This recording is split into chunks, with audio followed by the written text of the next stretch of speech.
There is renewed unease tonight up in Mercer County after a late-night home invasion. Investigators tracking robbers believe this incident could be connected to a double homicide, which remains unsolved. This weekend's invasion happened in the 12,000 block of Dutton Road, just north of Minden.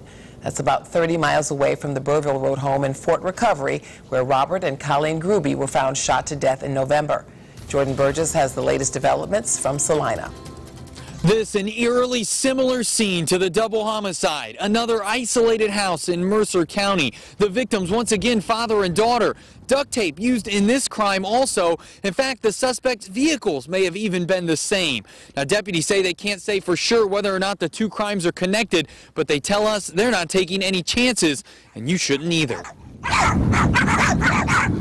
Visitors to this Dutton Road house are greeted by the sound of barking dogs. It's enough to get your attention, but as the folks living here found out the hard way, it's not enough to scare off home invaders. We've always opened the door and we've always got help for people, and right now I don't think that that's a good idea to do that. A place where you're liable to get more friendly waves than locked doors is now giving a lot more suspicious looks. Everybody's worried. It scares everybody. 47-year-old Kathy Fair and her 79-year-old father, William Fair, were robbed at gunpoint after answering a knock at the door just after midnight on Saturday.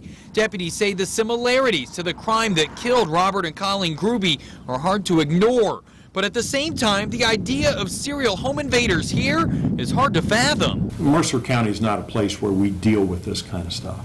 In the recent home invasion, deputies are looking for a stocky male, under 40, smaller than 5'7", with reddish blonde hair. A second male in a ski mask who was taller with a possible piercing in his mouth or nose, and a short, skinny female who was also wearing a mask. The three were said to be in a dark-colored, boxy-type SUV with loud exhaust. A similar vehicle was seen near the Gruby house before they were killed. We talked with neighbors who say the crimes have them on edge. If I hear a car drive by, I stand in my window and see where they're going. You know, I don't like doing that. Shouldn't have to do that out here, especially out here. But these are different days here in Mercer County. Thankfully, the Fairs made it through their ordeal, fighting against being duct taped and ending up with only some scrapes.